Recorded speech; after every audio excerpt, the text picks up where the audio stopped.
DR Horton stock ticker symbol DHI reported earnings today. The stock was up just shy of 17%, a blistering rally up $22 and change. $153 is its current share price. And we're going to talk about DR Horton, the stock. Is it a buy? And also the overall housing market right now. And is this a sector or subsector that we should be getting into? Let's dive in. Now, before we do that, if you could please go ahead, like and subscribe. It really helps me out. Let's dive in. Now, for those of you that don't know, I'm sure each and every single one of you know what DR Horton is. They're the largest home builder in the United States by volume. The company builds quality constructed homes in desirable locations for first-time home buyers, move-up buyers, and active adults looking for a low-maintenance lifestyle and those looking for a luxury-built home. So essentially, they're just a home builder. Now, the stock, like all home builders, the financials were nothing to scoff at, but they were better than expected. Revenue fell 7.4% year over year. EPS fell 18.7%. Brutal. However, both of these beat the expectations, and that is part of the reason why we actually saw the stock rally. It was better than feared, and the market has to price that in accordingly. Now, when we get into the financials more granularly, you can see that gross margins actually fell, net income margins actually fell as well, and net income dollars fell from 1.35 billion to 1.02 billion. But however, free cash flow margins actually increased, and we saw nominal free cash flow dollars go from 336 million to 692 million, thanks to some accounting depreciation and amortization expenditures that didn't show up as intensely in the free cash flow statement, thanks to some of the land options that they engaged in this quarter and have been for the last year. That's really starting to show up in their free cash flow margins. And again, this was also another reason why the stock rallied. Free cash flow margins actually increasing. It could signal that we are very much nearing a bottom. At the same time, the company has $2.61 billion in cash, $7.25 billion in debt, but about 60% of this is pegged against land that they own. So a very healthy balance sheet, if you ask me. Now, revenue, like I said, fell 7.42%.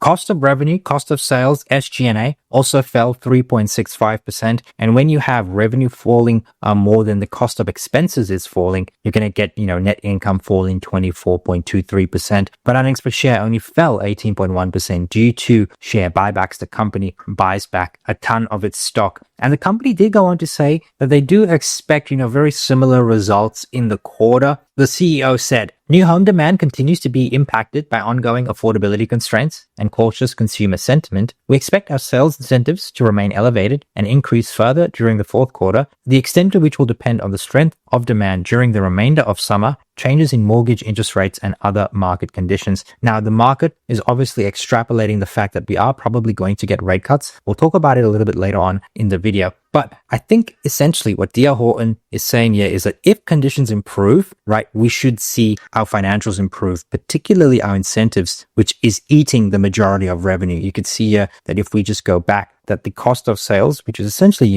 the incentive costs, is the majority of the revenue right here, and they continue to remain elevated. If we do see maybe rate cuts and conditions easing, that is obviously going to ease. They won't have to increase incentives to buoy demand. And by extension, that's literally margin accretive for shareholders. What also has worked against DR Horton in general is the fact that house prices have been virtually flat since 2022. In this same time period, right, inflation is up like 18%, so you essentially have flat housing prices, 18% inflation, and that's how you're going to get some of that operating deleverage that we have been seeing. However, the company has been working religiously to de-risk its lot supply. This is some very interesting stuff. Now, controlled lots, as you can see right here, has actually increased from 3.7 to 5.3, and owned lot years supply has actually decreased as well. Controlled lots refers to land parcels DR Horton has secured through options or contracts but does not own yet, reducing financial risk compared to owned lots which are fully purchased. The divergence between 3.7 years of owned lots and 5.4 years of controlled lots suggests a shift towards flexibility, potentially in response to weaker demand. And generally speaking, option-based land control enhances profitability during downturns by delaying capital commitments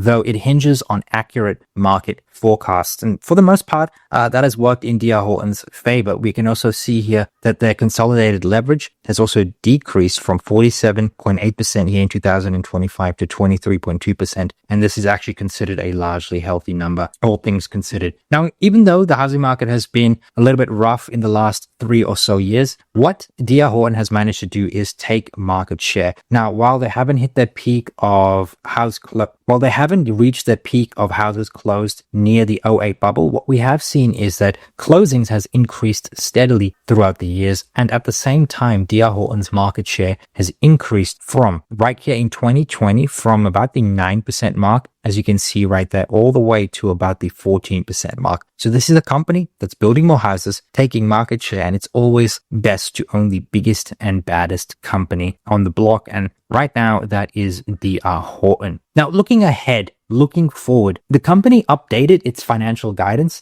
It said consolidated revenues for financial year 2025 is going to be between 33.7 to 34.2 billion. This was actually a guidance raise. Homes closed between 85,000 and 85,500 was actually in line with expectations. And then share repurchases of 4.2 to 4.4 billion. So the management team really taking advantage of the depressed stock price. And then the company also reiterated this guidance right here, 24% income tax rate. That's so much. Consolidated cash flows of greater than 3 billion and dividend payments of approximately $500 million. So all in all, what we saw was a reiteration of this, a slight increase in guidance of this, and that is very, very positive. And when you get sort of like a double beat and a raise, the market is always gonna reward a company and a management team that does that. Now, looking ahead, right, what is the thesis for D.R. Horton? And it's very, very simple. Right now, there's a very clear deficit in housing supply relative to the population, and that's about 3.2 million houses. Think of it, D.R. Horton only does about 85,000 houses every single year. So this is a massive, massive housing deficit, right? And D.R. Horton have 14% market share. Now, the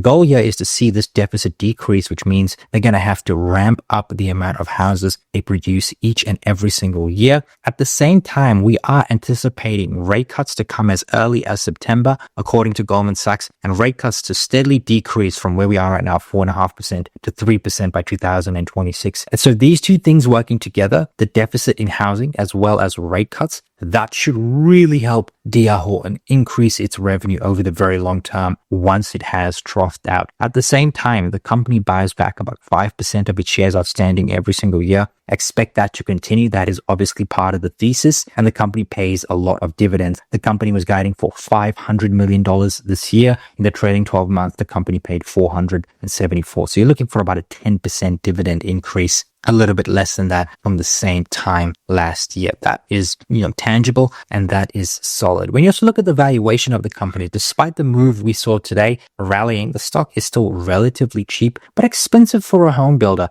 It's trading at 8.9 times EV to EBITDA, 10.9 times PE, and it has a shareholder yield of 8.53%. When you look at this compared to the S&P 500, D.R. Horton is relatively cheap. Now, where does that leave us with valuation? And this is how I see things panning out. Revenue to grow from about $34 billion every single year to 43. So that's a 4.5% compounded annual growth rate. And then I'm looking for margins to expand, EBITDA margins, from 14.5% all the way to about 18%. That is not crazy at all, especially if we are to get rate cuts, which should expand margins, right? As well as an increase in supply. That's really good for operating leverage. If that is the case, you're looking at a beta of $7.7 billion.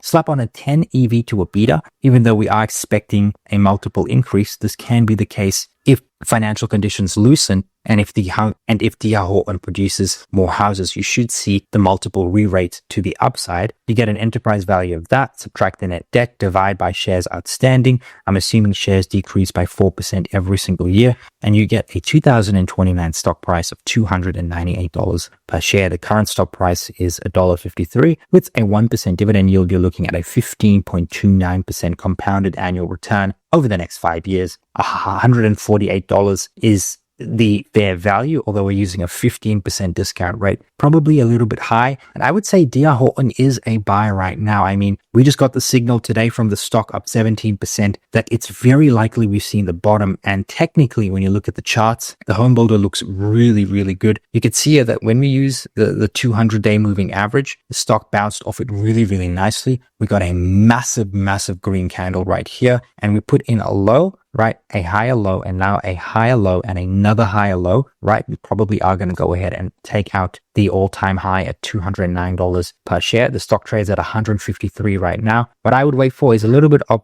a pullback consolidation, maybe at about as low as the 145 area. And then we could see upward momentum taking out these all-time highs towards the end of the year, assuming we do get those rate cuts that we are expecting. And DR Horton continues to execute on all of its initiatives. So, but guys, if you've made it up until here, thank you so much for watching. If you like this video, please subscribe, hit that notification bell, as well as the like button, and leave a comment for the algorithm. Cheers.